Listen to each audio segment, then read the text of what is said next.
जय हिंद। नमस्कार डॉक्टर साहब, मैं डॉक्टर प्रदीप भारद्वाज। तकरीबन पिछले 20 साल से आपके साथ 43 ईयर का आपका सफ़र गंगाराम हॉस्पिटल का। कैसे पहुंचे आप गंगाराम हॉस्पिटल? प्रदीप, जब आप सिंसियर होते हैं ना जी जी जी। तो अल्टीमेटली ये जो लोगों का प्यार होता है ना, एक आशीर्वाद देता है। मेरे में एहसास से संस्कार दिए हैं वो मेरे पिताजी और मेरी माता जी ने। जब मैंने गंगाराम ज्वाइन कर लिया था हाँ जी। तो मेरे पिताजी बहुत नाखुश थे। पहले गंगाराम लेते समझ गए तो प्राइवेट हॉस्पिटल है। हाँ कहाँ प्राइवेट हॉस्पिटल है जी। तो उनका बड़े मायूसी से उन्होंने कहा ये हट्टी करनी थी तो इतने पढ़ने की जरूरत क्या थी। जो गंगाराम की जितनी भी गार्डनिंग है, जितना भी गंगाराम की आप ग्रीनरी देखते हैं, हाँ हाँ इसका श्रेय सारा मेरी वाइफ को जाता है। वो कभी क्लेम नहीं करती थी। तो जी पर जी। आज मुझे बड़ी खुशी होती है, आज हमारा हॉस्पिटल सारे देश में एक रोल मॉडल है। आज गंगाराम इसलिए मशहूर नहीं है कि उसमें अच्छी हेल्थ केयर मिलती है, पर गंगाराम में मेडिकल एजुकेशन के लिए बहुत मशहूर है। भगवान ने चाहा कि स्वस्थ रहे, गंगाराम मेडिकल कॉलेज बनाना है। प्रदीप, मैं आपको बताऊं, इफ नॉट बेटर जी be comparable anything in the world.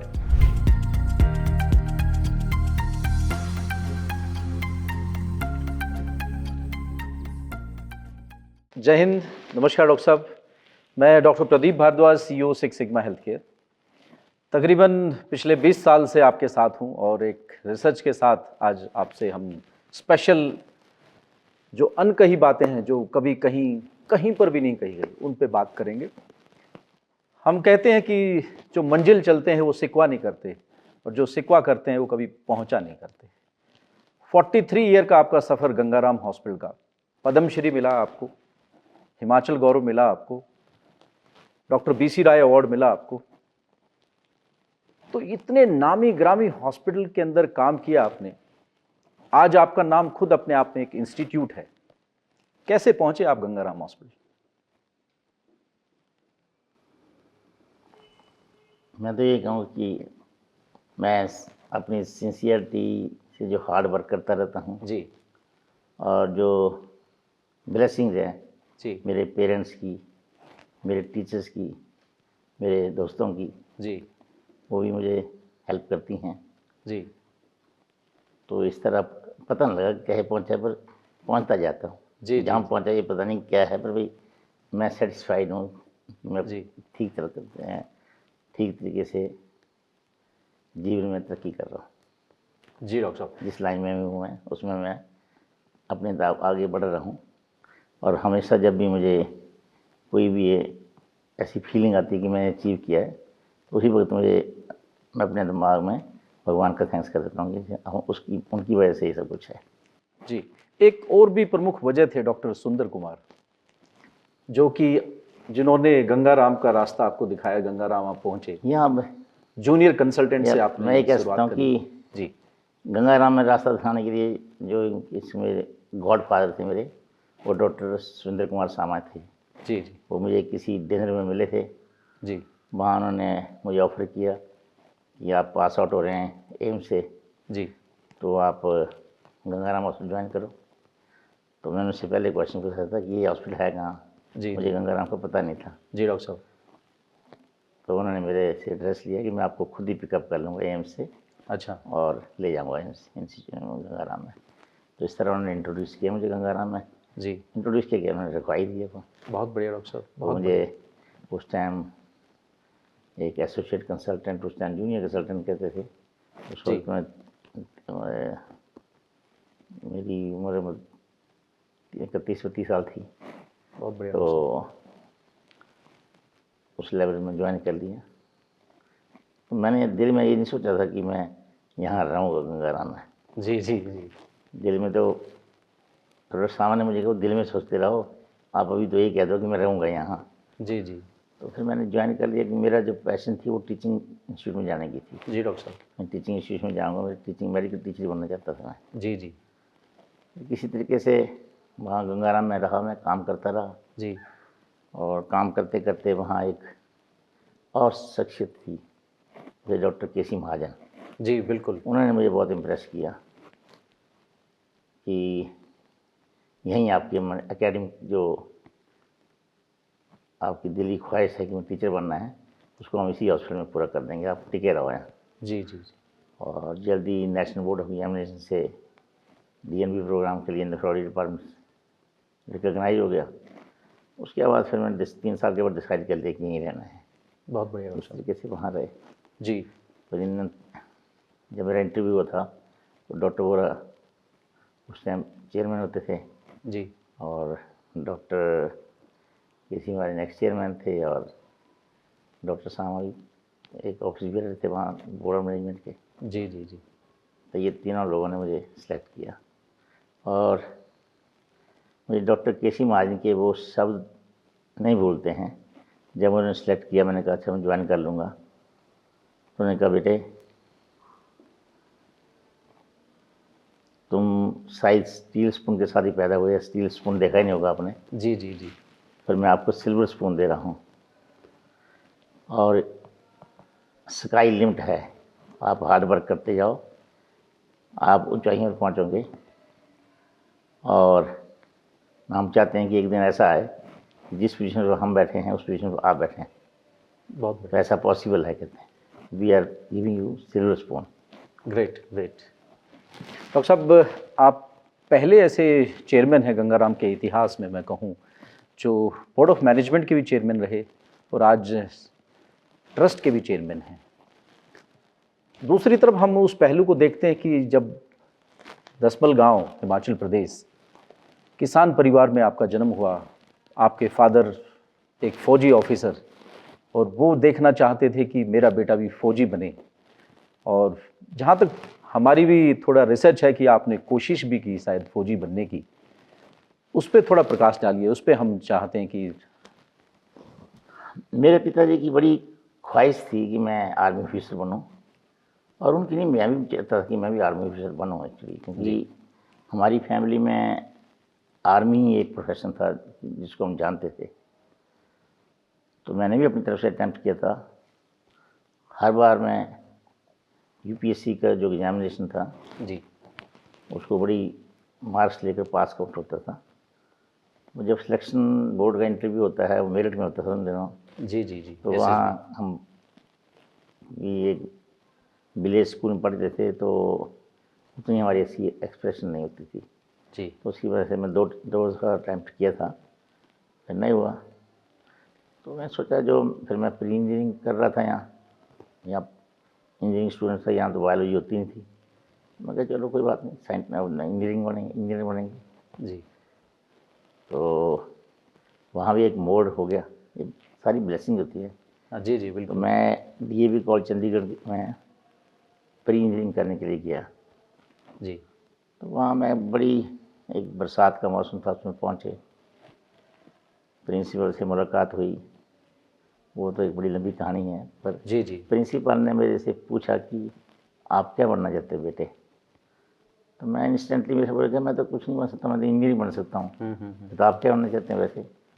मैं कहा मौका मिलता तो मैं डॉक्टर बन जाता। पर ऐसा नहीं था कि मेरी कोई डॉक्टर बनने की मेरी इतनी इच्छा थी कि नहीं मैं बन नहीं रहा हूँ, तो मुझे बहुत ज़्यादा दुख हो रहा था। वैसे उन्होंने पूछा, मेरे मुँह से निकल के मैं डॉक्टर बन सकता। राइट। उन दिनों मेरी माता जी बीमार रहती थी, जी इसलिए मैं डॉक्टरों के कंटेक्ट में आता था। तो कई भी मेरे दिन में आता था मैं आकाश में भी डॉक्टर बन सकता। तो उन्होंने कोई ऐसी क्या बात है, डॉक्टर बना देते हैं।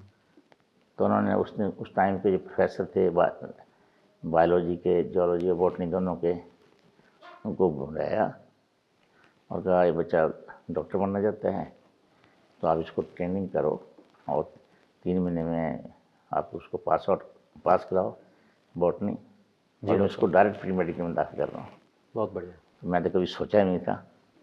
उन्होंने मेरी दिशा बदल दी पूरी, बहुत और अपनी ब्लेसिंग थी कि मैं 3 महीने में बायोलॉजी और वो पास कर ली। जी जी जी। और उसके बाद 1968 में मैंने प्री मेडिकल बड़ी आउटस्टैंडिंग पोजीशन से डीएवी कॉलेज चंडीगढ़ से पास आउट किया। उस टाइम यूनिवर्सिटी में 3rd था और 2 सब्जेक्ट में फिजिक्स में और मैथमेटिक्स में 1st था।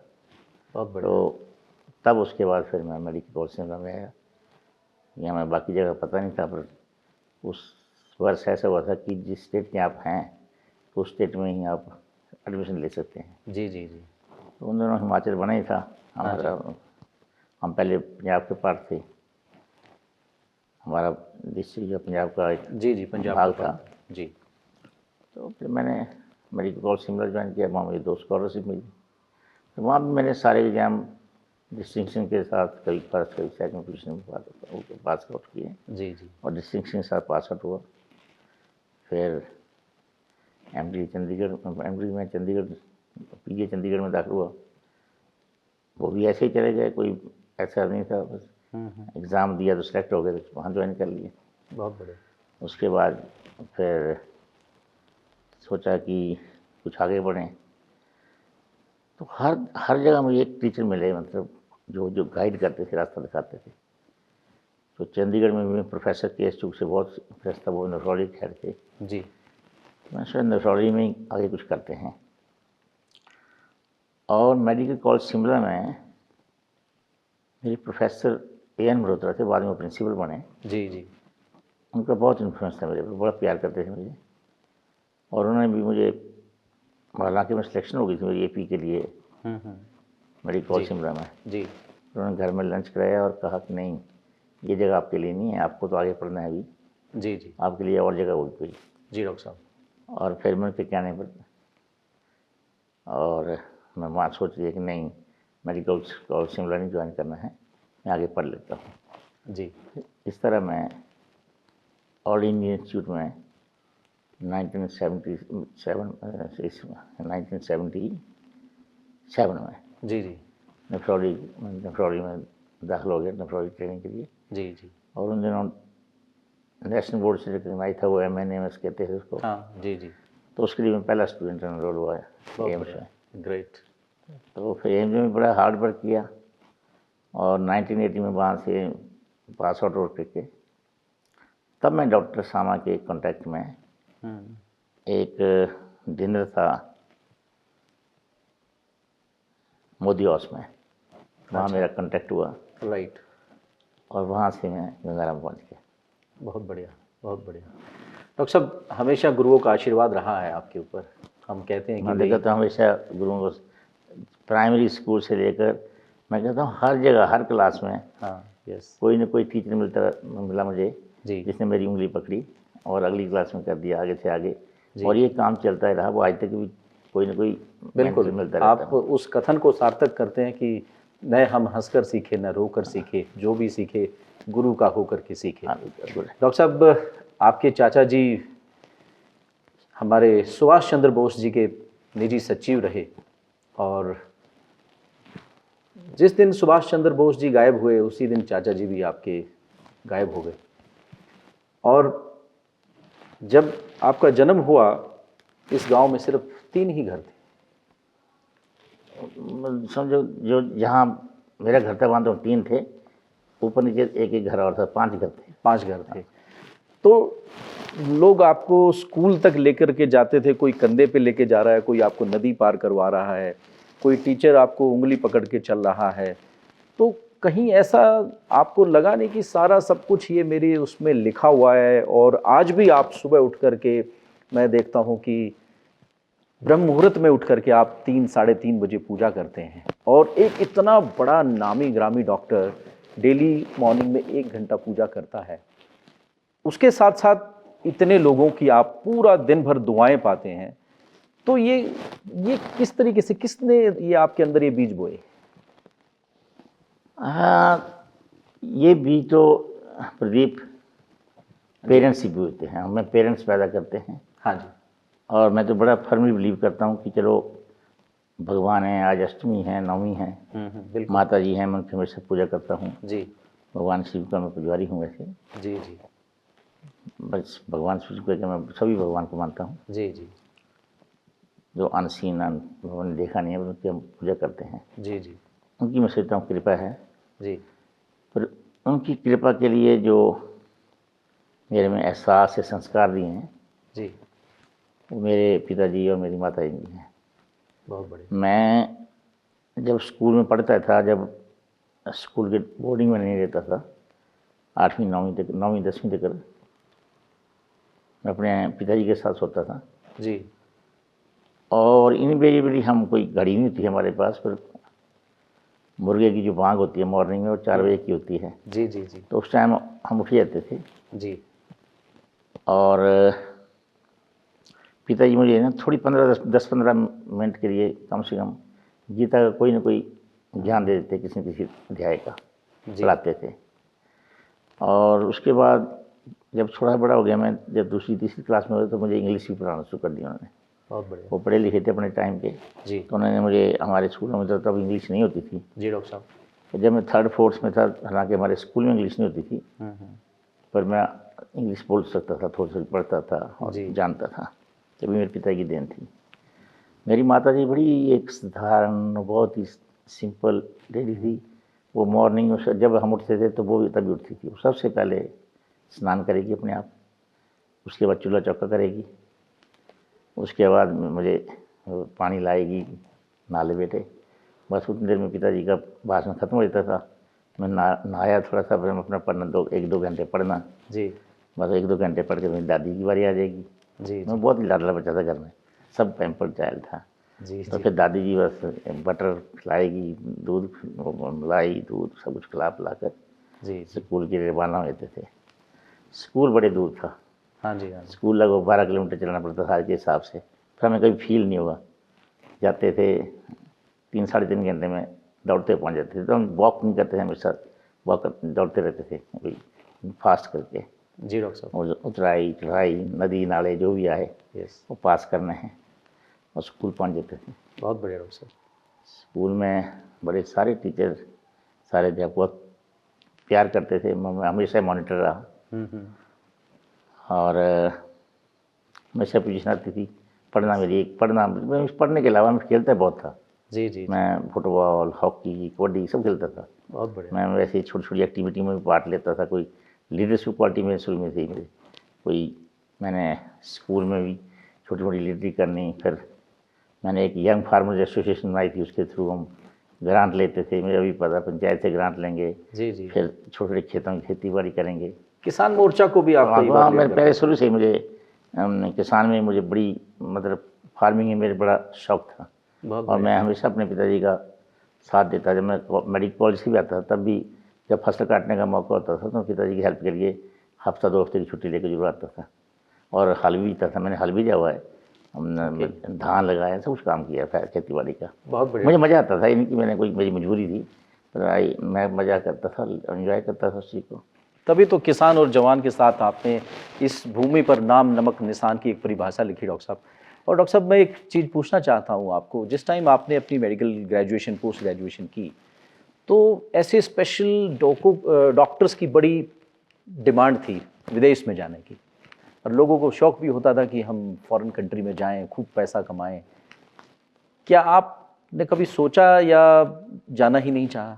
मैं कभी सोचा ही नहीं जाने की। मेरे दोस्त कई गए जी मेरी क्लास में भी थे, जो पढ़ते थे चंडीगढ़ में, वो भी गए, कुछ दोस्त उस टाइम बाहर हैं। जी मेरे काफ़ी दोस्त बाहर भी हैं।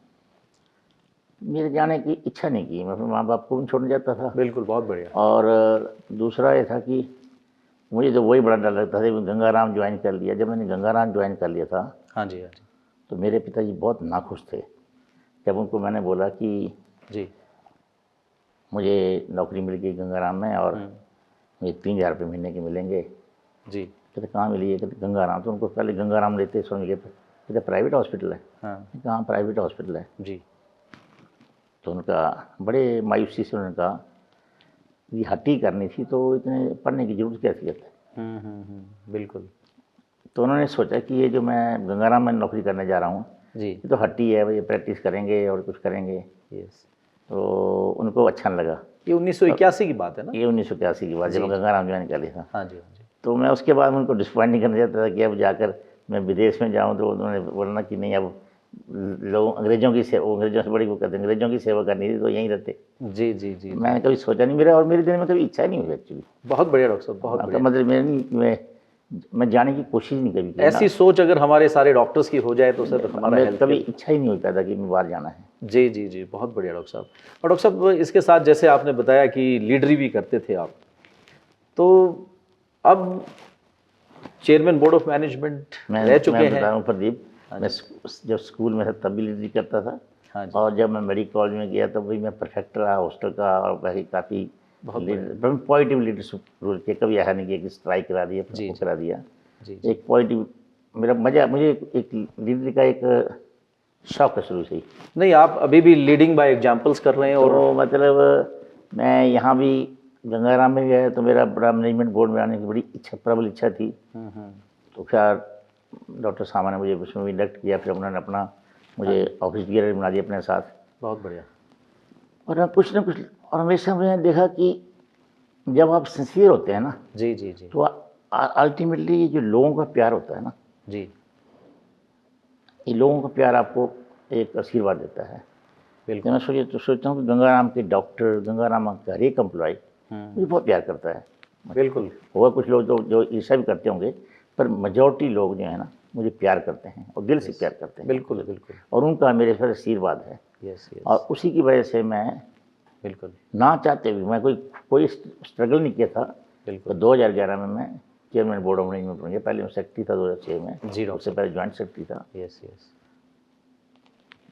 और उस प्यार की वजह से ही, बड़ों की आशीर्वाद की वजह से ही मैं चेयरमैन बोर्ड ऑफ मैनेजमेंट का 12 साल रहा। जी नॉर्मल टर्म 5 साल की होती है। हाँ जी बिल्कुल। मुझे दूसरी टर्म मिली, फिर तीसरी टर्म मिली। लॉन्गेस्ट हाँ, सर्विस। फिर तीसरी टर्म को मैंने छोड़ दिया जब आदरणीय अशोक चंद्रा जी जो चेयरमैन थे ट्रस्ट वाइज, वो मेरे बड़े क्लोज थे। हाँ जी। और मैं उनके बड़े क्लोज था। जी जी मैं ये बिल्कुल। नहीं कहूँगा, मैं उनके बड़े क्लोज था। जी और वो बहुत प्यार करते थे। तो उनकी डेथ के बाद मैं चेयरमैन ट्रस्ट सोसाइटी बन गया। ये भी मुझे एक नई जिम्मेवारी मिली है। बिल्कुल। और पहली बार यह है अपने कहा कि एक डॉक्टरी चेयरमैन बन गया ट्रस्ट का। जी इससे पहले जब मैं चेयरमैन बोर्ड ऑफ मैनेजमेंट पढ़ा 2011 में, उस टाइम डॉक्टर केसी महाजन जिंदा थे। हाँ जी। तो उन्होंने, तो उनको भी आता कहता बेटे देख मेरा एक ख्वाहिश थी वो पूरी हो गई। पूरी हो गई। अब बड़ा गले मिलकर बड़ी देर मुझे दुआएं रखा। उनकी क्या ख्वाहिश थी?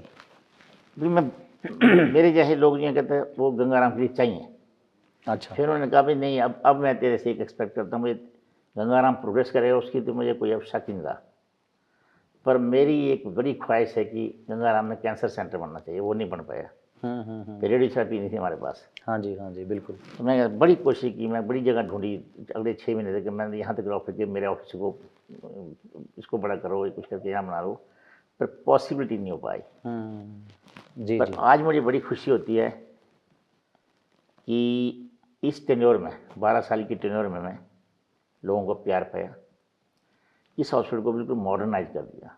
सारा हॉस्पिटल जितना भी ओल्ड हॉस्पिटल था, यस उसको अब मॉडर्न बना दिया, उसकी रिनोवेशन कराई ओल्ड हॉस्पिटल की। Yes yes. और इसी दौरान में एक मल्टी लेवल कार पार्किंग बनी, जहाँ लगभग 800-900 कार आ सकती हैं। वो जो एटलीस्ट इंडिया में और किसी हॉस्पिटल के पास ऐसी कार पार्किंग नहीं है। किसी के पास नहीं है इस तरह का कार पार्किंग है। हाँ जी। और उसके हमारी मजबूरी भी थी बनाना, क्योंकि तभी हम आगे बना सकते थे। और आज हमने एक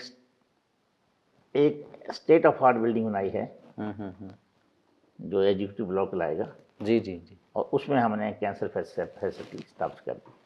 बहुत बढ़िया। और उसमें मशीनरी जो लगाई वो लेटेस्ट मशीन है जो अभी इन्वेंट हुई हैं, बहुत बढ़िया। जो अभी इंट्रोड्यूस हुई हैं। रेडियोथेरेपी, चाहे MRI है, CT है, पेट स्कैन है। और कई डिपार्टमेंट जिनके पास जगह नहीं थी, कम जगह थी, उनको वहाँ जगह स्पेशली चाहे एंडोवेस्कुलर सर्जरी है, पीडियाट्रिक कार्डियक साइंसेज है, जी जी, मल्टी ऑर्गन ट्रांसप्लांट सर्विसेज हैं, इनको बढ़ावा दिया।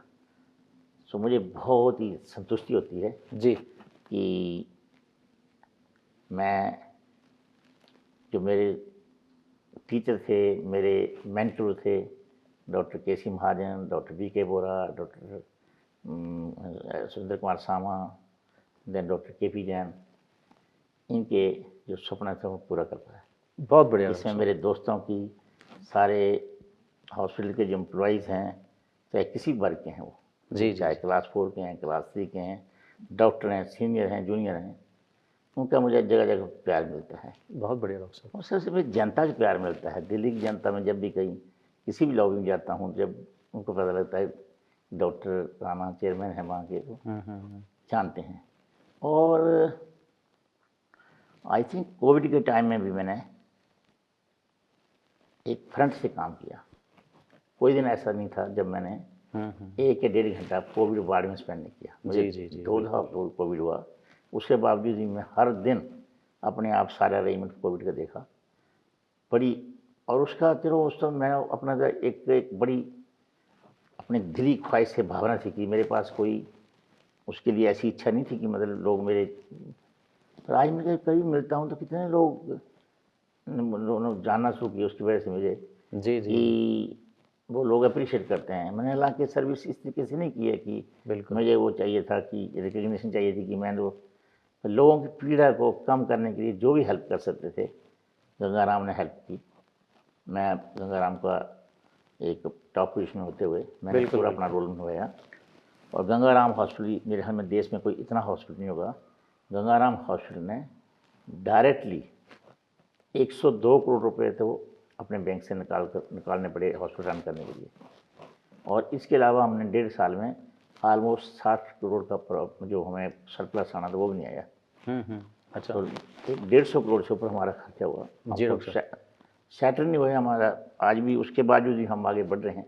जी जी लोगों का कॉन्फिडेंस है, लोगों का एक फेथ है हॉस्पिटल यस 750 बेड से अब आपने उस धरती में यस है। जी जी और उस धरती में जो डॉक्टर साहब कहते हैं मैं पक्का समझता हूँ कि जो स्वर्गीय गंगाराम जो हमारे फाउंडर थे हाँ जी हाँ जी उनकी कहीं रूह हमें गाइड करती रहती है। उस रूह का हमें आशीर्वाद है कि वहाँ कुछ भी हम बनाते हैं वो फलता फूलता है। यस हम बड़ी खुशी होती है कि हम एक एथिकल यस मेडिकल केयर लोगों को दे रहे हैं। और मैंने कहा कि शुरू में मेरे था कि मेरी एक टीचिंग वाज माई मेरी एक समय टीचर ही बनना है, मेडिकल टीचर ही बनना है। पैशन आपका है। पैशन थी हाँ जी वो पैशन मेरी पूरी हो गई। बहुत बढ़िया और मैं पैशन जब बनने के बाद जैसे मैं चेयरमैन बना यस तो पहला काम था मैंने कि नहीं जितनी हमारी एकेडमिक एक्टिविटी हैं जो डॉक्टर के.सी. महाजन ने स्टार्ट की जिनकी वजह से मैं वहाँ रहा, जी जी जी रिसर्च एक्टिविटी हैं जिनका बीज बो दिया था। उसके रिसर्च एक्टिविटी मेरे जो पहले मेरे फ्रेंड थे डॉक्टर बी के राव चेयरमैन थे, हाँ जी उन्होंने काफ़ी बढ़ावा दिया था। उसके भी मैंने इंस्पायर किया डॉक्टर हो गई ये हमारे हॉस्पिटल में होना चाहिए। जी रिसर्च एक्टिविटी थी, मेडिकल एजुकेशन थी, इनको सबको कंसोलिडेट किया। जी और हमने एक नाम दिया अलग Gangaram post graduate institute of medical education research, बहुत बढ़िया पॉपुलरली जिसको हम ग्रिपमर कहते हैं। यस तो वो उसको बढ़ावा दिया। उसके अंदर आज हमारा हॉस्पिटल सारे देश में एक रोल मॉडल है बिल्कुल डीएनबी नेशनल बोर्ड के लिए। बिल्कुल और बिल्कुल सबसे मेरे साथ अभी 2 साल तक तो हमारी पोजीशन यही थी कि नंबर 1 पोजीशन थी हाँ कि जी मैक्सिमम कोर्सेज हैं हमारे हॉस्पिटल में। इस वक्त हमारे हॉस्पिटल में अभी रिसेंटली 50 हो गए हैं। जी जी 50 कोर्सेज में 50 कोर्स चलते हैं। प्रैक्टिकली हर एक सब्जेक्ट में हम कोई ना कोई पोस्ट ग्रेजुएट डिग्री देते हैं। बहुत बढ़िया और बहुत सी जो डिप्लोमा इन्वेंट किए हैं वो गंगाराम के ही टीम ने डेवलप किए हैं जो नेशनल बोर्ड ने जी जी जी बहुत बढ़िया तो बड़ी खुशी होती है कि हमने मेडिकल एजुकेशन में जो मैं चाहता था कि मैं मेडिकल इंस्टीट्यूट में काम करने जाता था मैंने वो हम कर पाए गंगाराम में। आज गंगाराम इसलिए मशहूर नहीं है कि उसमें अच्छी हेल्थ केयर मिलती है, हाँ जी पर गंगाराम में मेडिकल एजुकेशन के लिए बहुत मशहूर है। इसके अलावा हम रिसर्च कोई है छोटी मोटी रिसर्च नहीं करते हैं कि जैसे ड्रग्स ट्रायल कर दिया वो एक छोटा पार्ट है। हाँ जी बिल्कुल हमारी मॉलिक्यूलर रिसर्च चल रही है। जी हमारा डिपार्टमेंट जेनेटिक्स डिपार्टमेंट रिसर्च जी आज मॉलिक्यूलर रिसर्च में इंगेज हैं। उनको इंट्राम्यूरल और एक्स्ट्राम्यूरल ग्रांट्स मिलती हैं गवर्नमेंट डिपार्टमेंट से, नेशनल डिपार्टमेंट डिवीजन से और इंटरनेशनल डिवीजन से। जी ये आज हमारे सारे साइंटिस्ट उसमें सेल्फ सफिशिएंट हैं। हमारे डिपार्टमेंट पीएचडी के लिए भी रिकग्नाइज है। जी जी जी तो एक छोटी mini all India institute medical science बिल्कुल बन गई है। तभी तो आपके पास डॉक्टर साहब तकरीबन 21 पद्मश्री डॉक्टर हैं जो कि गंगाराम में रहे हैं। और अब लगभग कितने बेड हो गए डॉक्टर साहब आपकी लीडरशिप में गंगाराम में? अब मतलब लगभग मोर 900 से ऊपर बेड हो गए। जी हमारे और भी 2 हॉस्पिटल हमने ऑक्यूपाई किए हैं। जी जी जी अब as a chairman trust society मेरी ड्यूटी है सिर्फ एक्सपेंशन देखना लोकल एंड आउटसाइड। जी अब मेरा ड्रीम है कि हम गंगाराम की बाहर जाएँ, राजेंद्र नगर से बाहर जाएँ। जी और इसके अलावा भगवान ने चाहा कि स्वस्थ रहे तो एक मेडिकल कॉलेज बनाने की गंगाराम मेडिकल कॉलेज बनाना है। बहुत बढ़िया कैसे बनता है आज तक तो सारे सपने पूरे हो गए हैं। ये भी पूरा होगा डॉक्टर साहब जरूर कैसे बिल्कुल पूरा होगा, पर ये मेरा एक सपना है जी, कि अब जी, मेडिकल कॉलेज बन जाए। जी तो माँ की, आज मैं सोचता हूँ आज भी जी जी जी 8वीं 9वीं है, माँ की मेहरबानी हो जाए कि एक जी, जी। मेडिकल कॉलेज बन जाए, जी। तो हम मेडिकल दिल्ली राउंड बन जाए ना, तो बहुत बहुत अच्छा, हमारे हमारे हमें कोई मेडिकल टीचर की ज़रूरत नहीं रहेगी, और हमारा मेडिकल कॉलेज भी एक बहुत ही रोल मॉडल मेडिकल कॉलेज। बिल्कुल रोल मॉडल रहेगा। डॉक्टर साहब, काफ़ी साल से मैं आपके साथ हूँ और कई लोग मुझे कहते हैं कि डॉक्टर साहब की वाइफ अनीता जी और आप दोनों ने लव मैरिज करी, कई लोग कहते हैं अरेंज मैरिज करी, तो डॉक्टर साहब इसमें सत्य क्या है, क्या चीज़ है? ये तो एब्सोल्युटली अरेंज मैरिज है। जी। ये तो मैं ऑल इंडिया इंस्टीट्यूट में पढ़ता था, हाँ जी, हाँ जी। तो मैं ओपीडी में पेशेंट देख रहा था, हाँ जी। जब नफरौली में था। जी जी 2 लोग आए, मैंने मेरे साथ पर्ची लेकर बना कर आए थे, अच्छा। तो मैंने उनसे पूछा आपको क्या तकलीफ़ है, हम्म। जैसे डॉक्टर पूछते हैं। हाँ बिल्कुल। नहीं, कहते हैं हमें कोई तकलीफ़ नहीं, बस आपसे मिलना है। अच्छा। तो उन मेरे फादर इन लॉ के साथी थे, हम्म। वो भी आर्मी में मेजर थे, तो बोलते हैं कि नहीं डॉक्टर साहब, ये मेजर धर्म सिंह हैं, हाँ जी। ऐसे ऐसे मीरपुर से हैं, जी। इनकी डॉटर है, हम्म। तो हम उसके लिए करने गया है कि हम सोचते हैं कि आप उनके लिए। तो मैं उनका देखा था कहीं ना, मैं उनका नाम सुना था कि पहले भी कुछ अच्छा। चर्चा चली थी, अच्छा। तो मुझे लगा था कि वो लड़की अच्छी लंबी है, और मेरी अच्छा। हाइट तो वही थी 5। फोटो साथ में लेके आए थे? नहीं, कुछ नहीं लेकर आए थे। अच्छा। तो वो कहने लगे, मैं तो देखा नहीं था उनको ना, इनको नहीं जानता था। अच्छा। तो उन्होंने कहा नहीं, हम आपसे गुजारिश करेंगे कि हम्म। आप हमारी बेटी को देख लो पहले। अच्छा। तो मैं क्या, अच्छा, मैं क्या, पता नहीं मेरे दिल में, मैंने उस टाइम तक डिसाइड कर लिया मैंने शादी नहीं करनी, मैंने अपने छोटे ब्रदर की शादी पहले कर दी, इसलिए अच्छा। तो मैं शादी नहीं करूँगा, मैं अपनी लोगों की सर्विस करूँगा, मैं शादी करूँगा नहीं। मैं क्या, जी। दिमाग में क्या है, अच्छा मैं क्या देख लूँगा, मैं कल, भाई इंसिडेंटली मैं कल हिमाचल जा रहा हूँ। अच्छा। वो चंडीगढ़ रहते थे, हाँ हाँ। जी। तो नेक्स्ट डे मैं रात की बस से चंडीगढ़ पहुंचा, उन्होंने किसी रिश्तेदार का एड्रेस दिया था, वहाँ गए, जी। तो एज यूजल दिखाते थे कि हाँ जी। लड़की आएगी बर्फी देकर। अच्छा। जी जी तो यार एब्सोल्युटली अरेंज मैरिज। सो एक उनके रिश्तेदार थे, एक मेरे फादर ला थे, मदर जी ला थी, जी मदर जी ला जी। को यानी मदर ला थी, और वो यस। बेटी उनकी देखा है। मैं बस कहते हैं वो, बस मैंने देख लिया, कहते बात हुई, बस मैंने देख लिया, बस चाय पी, और तो उस टाइम पे मैंने बस मैडम ने उनकी कुछ पूछा मैडम सर की, आपसे? मैं कुछ नहीं पूछा, मैडम ने कुछ नहीं पूछा, मैंने कुछ नहीं पूछा। अच्छा। मैं, उसने ओके। मुझे देखा, मैंने भी उसको देखा, तो मुझे अच्छा। उसकी आंखें बड़ी पसंद आई। हाँ मैं हाँ। कहा अच्छी लड़की, अच्छी है, शादी कर ही लेते हैं। जी जी जी जी तो बस उन्होंने बाहर आकर कहा कि जी। आपका क्या फैसला है। मैंने कहा मेरी तो लड़की पसंद है, लड़की से पूछ लो ना, आपको लड़का बड़ा लंबा चाहिए था, लंबा तो मैं इतना ही हूँ अब। जी जी कहते नहीं जी नहीं, सब ठीक है हमारे लिए।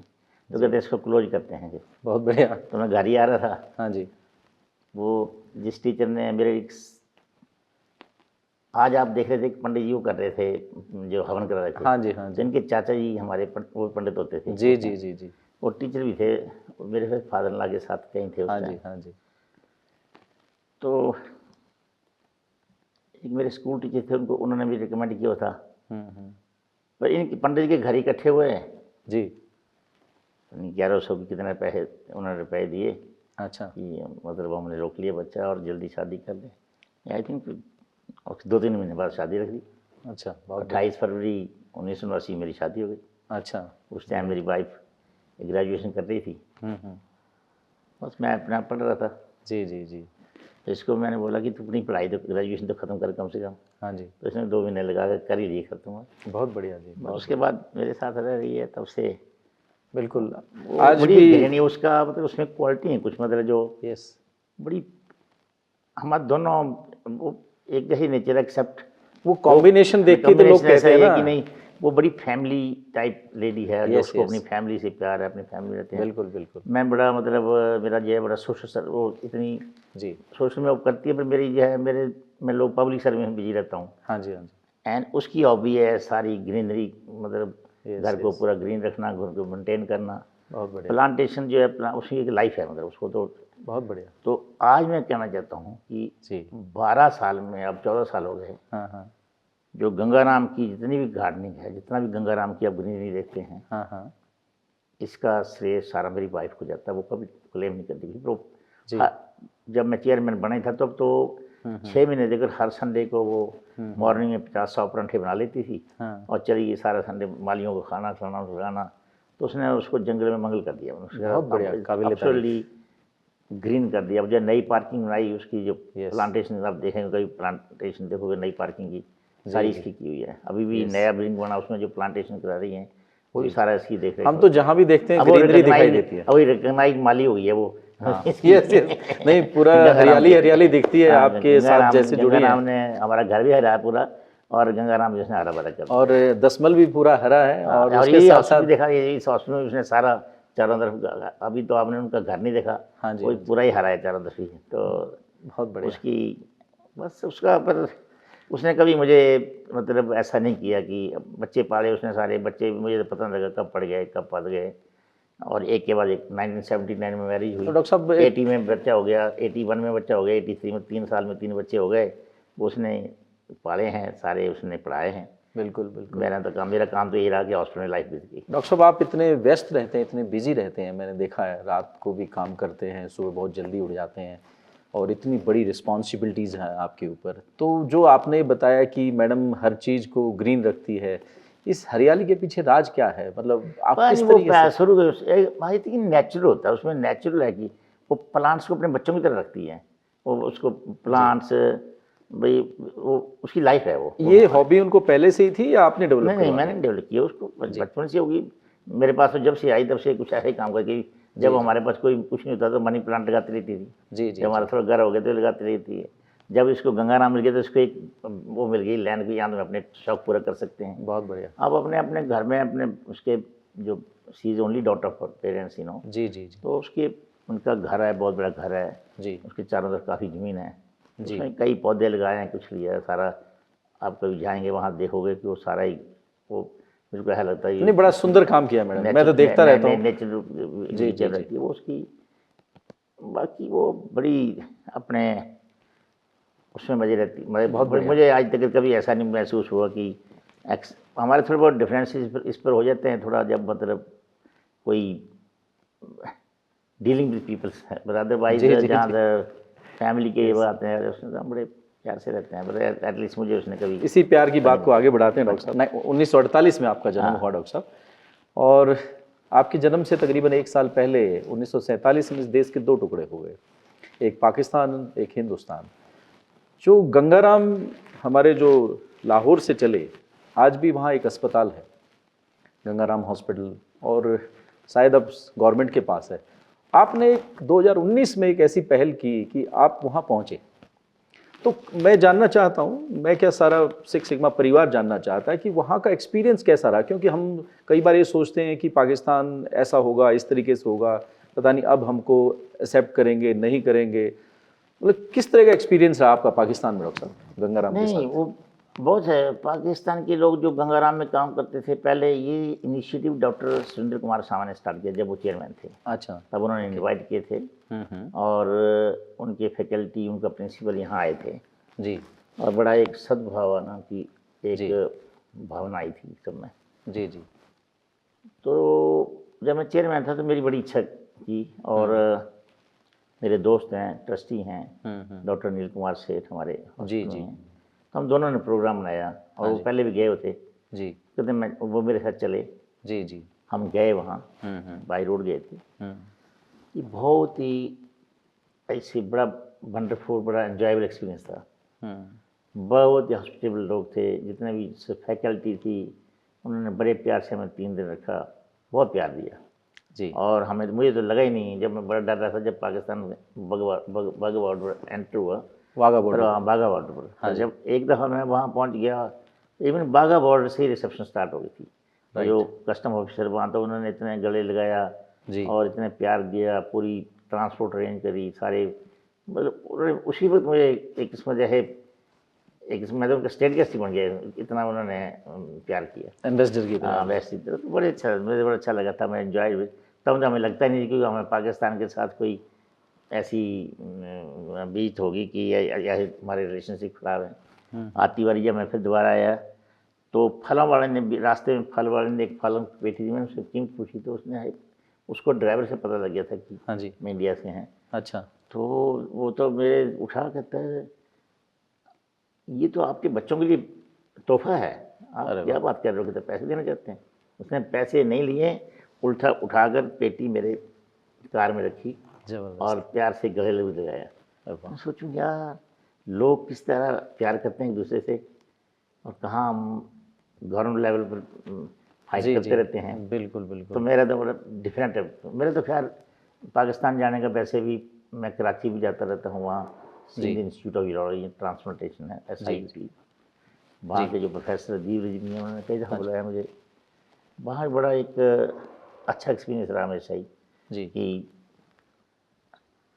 प्रोफेशन के बीच में बड़ी अच्छी सद्भावना है। जी जी जी। डॉक्टर साहब, एज ए चेयरमैन, मैं गंगाराम के चेयरमैन से एक सवाल पूछना चाहता हूँ जो कई बार पब्लिक में हमको सुनने को मिलता है। पिछले 15-20 साल में काफ़ी कॉरपोरेट हॉस्पिटल खुले और कुछ डॉक्टर्स भी हमारे गंगाराम के वहाँ माइग्रेट हुए, लेकिन मैंने देखा डॉक्टर साहब गंगाराम को कोई फ़र्क नहीं पड़ा। प्रदीप, गंगाराम एक बड़ा डिफरेंट हॉस्पिटल है। जी। मैं अपनी जो टेन्योर थी, और जिसमें वो डॉक्टर ये कहते हैं कि अब देखना क्या होगा, लेकिन कुछ फ़र्क नहीं पड़ा। मेरी टेन्योर में ये सारी माइग्रेशन भी हुई थी, थोड़ी सी पहले भी हुई थी। हाँ जी। गंगाराम हॉस्पिटल किसी की कोई एक पब्लिक प्रॉपर्टी नहीं, वे ट्रस्ट इसकी कस्टोडियन है। जी पर जो चल रहा है सिस्टम, जो एक व्यवस्था चल रही है, हाँ जी। ये व्यवस्था बड़ी भिन्न है, इसको रेप्लिकेट करना बड़ा मुश्किल है। जी गंगाराम का जो हॉस्पिटल पहले ही बना है, तब भी एक लोगों की कंट्रीब्यूशन से बना है, इसमें कोई किसी का इंडिविजुअल माना पैसा नहीं लगाया बहुत। अच्छा। और आज तक जो आप ग्रोथ देख रहे हैं, हाँ जी। ये सारा एक पब्लिक मनी से बनता है। हमारा एक चैरिटी का मॉडल, जो क्रॉस सब्सिडाइज मॉडल है, बहुत डिफरेंट है। हाँ जी डॉक्टर साहब। उसमें हम 20% लोगों को फ्री ट्रीटमेंट देते हैं, बिल्कुल। अगले 25% पेशेंट से उतना ही चार्ज करते हैं जितनी हमारी ब्रेक इवन प्राइस आती है, जी जी जी जो हमारा खर्च हो सकता है। जी। और उससे अगले 25% से 50% हायर करते हैं। पर लास्ट की 30% जो हैं, जी डॉक्टर साहब। उनसे 100%, मतलब 50 रुपये खर्चा आता है ब्रेक में, तो हम 100 रुपये चार्ज करते हैं। जी डॉक्टर साहब। तो इस तरह से जो सरप्लस बचता है, हम्म, उसको हम अपडेटिंग, अपग्रेडिंग एंड एक्सपेंशन के लिए लगाते हैं। यस। इसके अलावा जब हमारे 20% जो चैरिटेबल मॉडल हम चैरिटी करने के बाद, जी डॉक्टर साहब। तो इस तरीके से जब भी आप बिल्डिंगें देखते हैं, इतनी बिल्डिंगें बनी है, सारी लोगों का कंट्रीब्यूशन है ना। बहुत बढ़िया। हम तो मैनेजर ही हैं, हमें तो मतलब जी, इवन जी, जी। आपको ये भी नॉलेज होना चाहिए कि गंगाराम के चेयरमैन या चाहे ट्रस्ट सोसाइटी के, चाहे बोर्ड ऑफ मैनेजमेंट के हैं, उनको कुछ सैलरी नहीं मिलती है हॉस्पिटल से।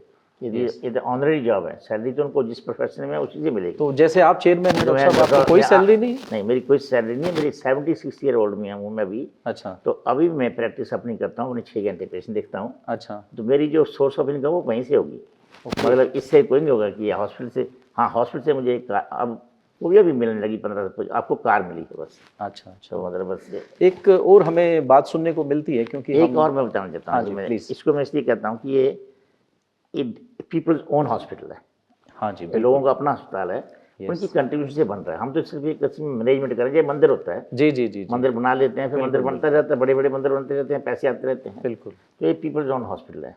दूसरा, मैं अपनी एक और टर्म क्वाइन की हाँ कि नर्सरी हम एक मिनी आलियन इंस्टीट्यूट है। हम्म। जब लोग हॉस्पिटल बनाते हैं, जैसे कॉर्पोरेट हॉस्पिटल में बड़े बड़े हॉस्पिटल बनाएंगे, तो उनको डॉक्टर चाहिए ना।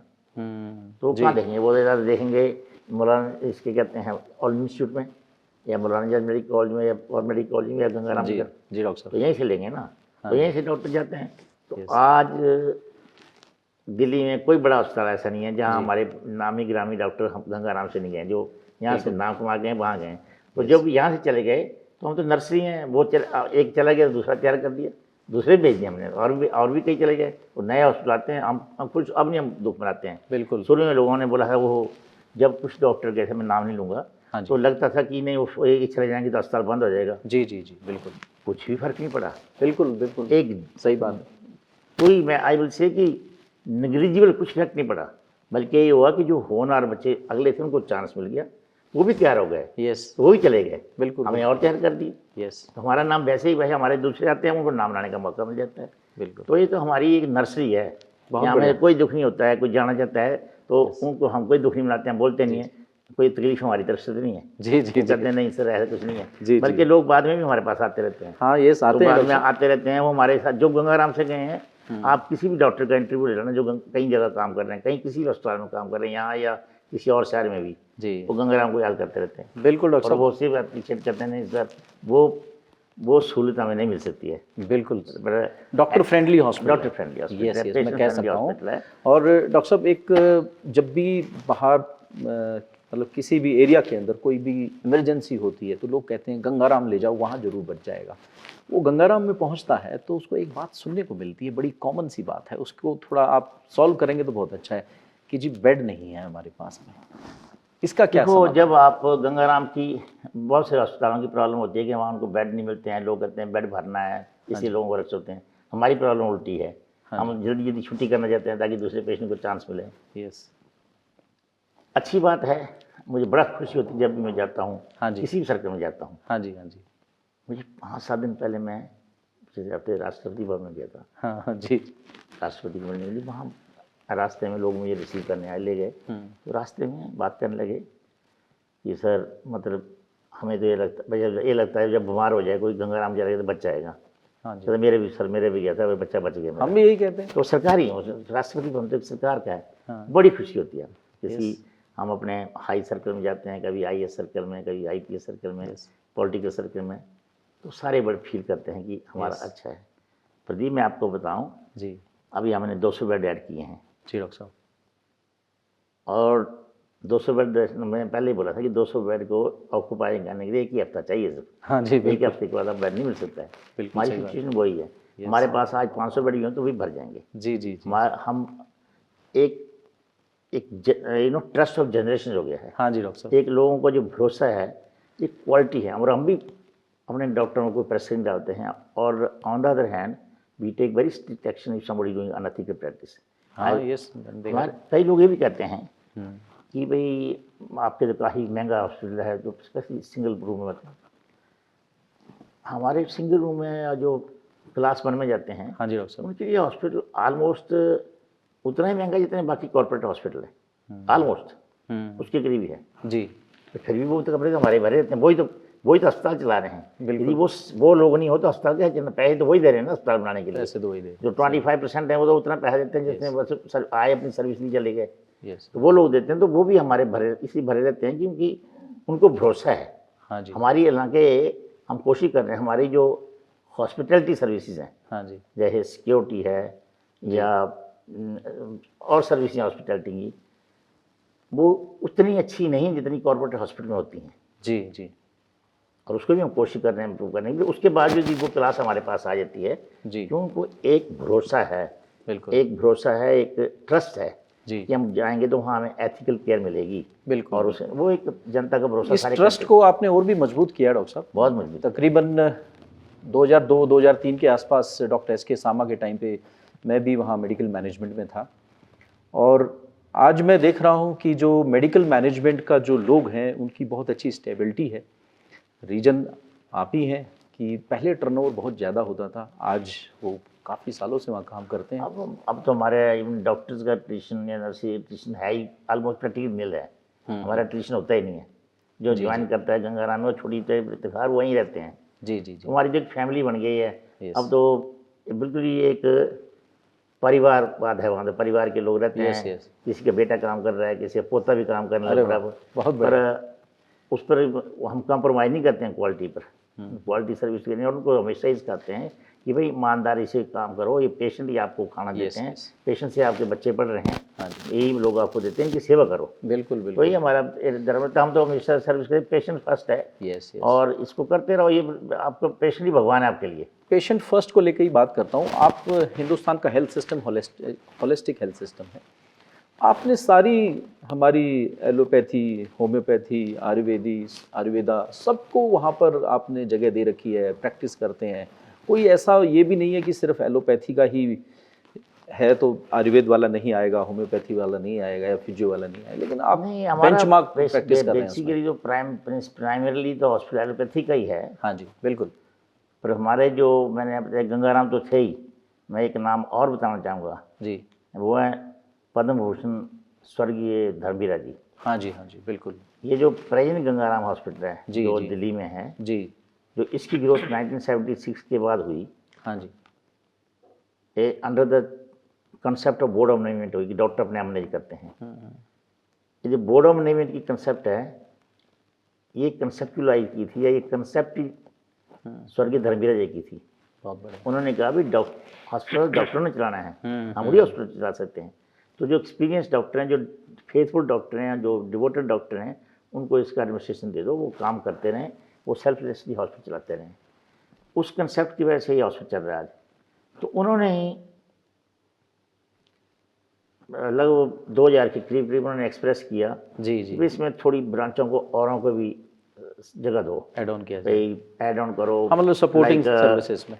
ये पहले हमने सबसे पहले होम्योपैथी की, डॉक्टर सेठ जी की मैं बात कर रहा हूँ। हाँ जी जी जी। He started homeopathy department.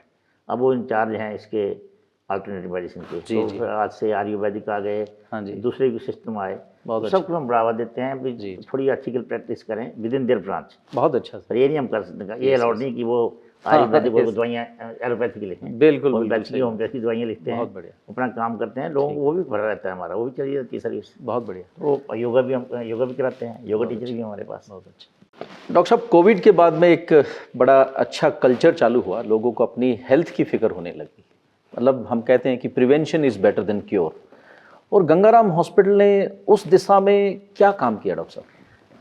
Pradeep, हमारे पास ना स्पेस नहीं थी जी तो स्पेस की वजह से हम प्रिवेंटिव हेल्थ चेकअप के लिए, जिसको एग्जीक्यूटिव हेल्थ चेकअप कहते हैं, वो हम सर्विस को अच्छा जी एक इंफ्रास्ट्रक्चर क्रिएट नहीं कर पाए। जी जब मैं चेयरमैन बोर्ड ऑफ मैनेजमेंट था तो उस टाइम भी मैंने एक स्पेस बनाई थी जो अच्छी थी, पर बाकी हॉस्पिटलों की उससे अच्छी होती है। जी जो स्पेशली लोग ये चाहते हैं कि हमने प्रिवेंटिव हेल्थ चेकअप कराना, वो क्लास थोड़ी डिफरेंट है अभी। जी जी हम तो चाहते हैं कि सारे कराएं, उसमें कोई नहीं होनी चाहिए कि अपर क्लास ही कराए। तो अभी तक फैक्ट है कि अपर क्लास कराती है, जी, और बिल्कुल सही अपर बात। क्लास को अच्छी इंफ्रास्ट्रक्चर चाहिए। एक तो मेरी बड़ी खुशी की बात है कि हमने उनके लिए बहुत ही अच्छी, इफ नॉट बेटर जी the comparable anything in the world, वो जी, हमने क्रिएट कर दी नए ब्लॉक में, अच्छा, ताकि वो लोग भी हमारे पास आएँ। राइट राइट, बहुत तो पर यह है कि एट द सेम टाइम जो प्रिवेंटिव हेल्थ चेकअप डिपार्टमेंट को मैंने एक रिस्पॉन्सिबिलिटी दी है जी, कि आप इसको एनकरेज करो कि जो कॉमन आदमी है वो भी कराए अपना। यस हम we are not here to serve only yes richer people. Yes yes, तो ये जो कंसेप्ट है जी जो प्रिवेंटिव हेल्थ चेकअप की, हाँ जी ये कोई उनका अधिकार नहीं है जी जी या वो ही करा सकते हैं, हाँ जी, हमें एनकरेज करना चाहिए। और इस तरह हमने वो अब इस डायरेक्शन में हम स्टेप ले रहे हैं बहुत कि बढ़िया, किसी तरीके से हम प्रिवेंटिव हेल्थ चेकअप के अपने रूरल सेंटर खोलें, अपने छोटे जी। 2 टायर सिस्टम में, जहाँ हम थोड़ी सी अपनी प्रेजेंस दिखाएं। यस और इन यस, प्रेजेंस के अलावा मतलब हम अपनी ये भी दिखाएं कि हम हैं, गंगाराम हॉस्पिटल है, और उसके लिए हम यहाँ आपकी कोई बीमारियों को बढ़ाने के लिए नहीं आए, बीमारियों को जी कम जी, करने के लिए आए। उसमें आपने शायद होम हेल्थ केयर और जीरियाट्रिक हेल्थ केयर भी वो चालू तो किया होम है। हेल्थ केयर अगेन जी। वो है कि वो भी शायद पार्ट ऑफ ट्रीटमेंट है। जी जी जी, मैं चाहता हूँ प्रदीप की नहीं, मैं तो हर डॉक्टर को हर लेक्चर में, जब भी पब्लिक लेक्चर देता हूँ या कुछ हाँ देता हूँ, तो हर डॉक्टर को एडवाइस करता हूँ, चाहे आप किडनी स्पेशलिस्ट हैं, चाहे हार्ट स्पेशलिस्ट हैं, चाहे सर्जन हैं, कुछ है, कि थोड़ा सा टाइम स्पेंड करोगे जो उनके साथ आए, स्पेशली मेरी स्पेशली नेफ्रोलॉजी की है। जी जी जी, डायबिटीज इज मेजर किलर, हाँ जी, बिल्कुल हाइपरटेंशन मेजर किलर है, मेजर, बिल्कुल, तो बच्चों में होती है। तो उनके बच्चों को, उनकी फैमिली को एजुकेट करो, अपने 10 मिनट लगाओ तो अपने कम से कम इस नेशन को एक वो 10 मिनट दे दें बिल्कुल सही बात। कि भाई आपके पिता को आज हो गई है, तो अपने आप बचना चाहते हैं, जी तो आप भी इससे बचो। जी जी तो जी, इस तरह ये सब डॉक्टरों को करना चाहिए, पर गवर्नमेंट भी काफ़ी स्ट्रेस दे रही है इस पर, काफ़ी पैसा भी खर्च कर दिया है। जी जी जी, सो दैट इज वह हमने जो कम्युनिकेबल डिजीज पर हमने कंट्रोल कर लिया। हाँ जी, हमें इस पर ज़रूरत है नॉन कम्युनिकेबल डिजीज को कंट्रोल करने का। जी। यदि वो हम कंट्रोल नहीं करेंगे तो ये डायबिटीज, हाइपरटेंशन, कैंसर बढ़ते ही जाएंगे, बिल्कुल सही बात। और इस पे बर्डन गवर्नमेंट को कितना बढ़ जाएगा कि वो गवर्नमेंट केयर नहीं कर सकती है, जी ना जी, प्राइवेट सेक्टर केयर कर पा रहा है। सही बात, तो हमें सब गवर्नमेंट को तो कर ही रही है, पर प्राइवेट सेक्टर को या प्राइवेट इंडिविजुअल डॉक्टर जो हैं उनको भी अपनी लाइफ का, अपने टाइम का जी कुछ ना कुछ हिस्सा प्रिवेंशन को जरूर देना चाहिए। जी, जी। अल्टीमेटली मैं बताऊं कि पिछले 100 साल में हमने मेडिसिन में इस ह्यूमन बॉडी के बारे में बहुत कुछ जानते हैं, सेलुलर लेवल, माइटोकॉन्ड्रियल लेवल पर। यस यस, पर मेरा अपना विचार है, at the end of the ये नॉलेज जो है जी। ये इतना कंप्लीट नहीं है कि हम सब कुछ जानते हैं, क्योंकि आफ्टर ऑल हम डिजीज का कारण पता लग गया हमें, यस डिजीज होती क्यों हैं, यस पर अल्टीमेटली जब हो जाती है तो हम पैलिएटिव ट्रीटमेंट देते हैं, उसको क्योर नहीं कर पाते हैं। यस तो मतलब ये नहीं कि पहले जैसे हैं, काफ़ी क्योर भी कर रहे हैं, पर जैसे हर एक आदमी चाहता है मुझे कम से कम सब्सटेंशियल क्योर मिले। जी आज की डेट में कैंसर पर हमने काफ़ी क्योर भी कर रहे हैं, पर इतना एक्सपेंसिव है जी कि बहुत से लोग तो ट्रीटमेंट ही कॉस्ट नहीं कर सकते हैं। बिल्कुल सही बात। कैंसर हुआ, किडनी फेलियर हुई, हार्ट फेलियर हुई, उनका ट्रीटमेंट तो इतना एक्सपेंसिव है कि हमारे कंट्री के majority people they can not afford it no.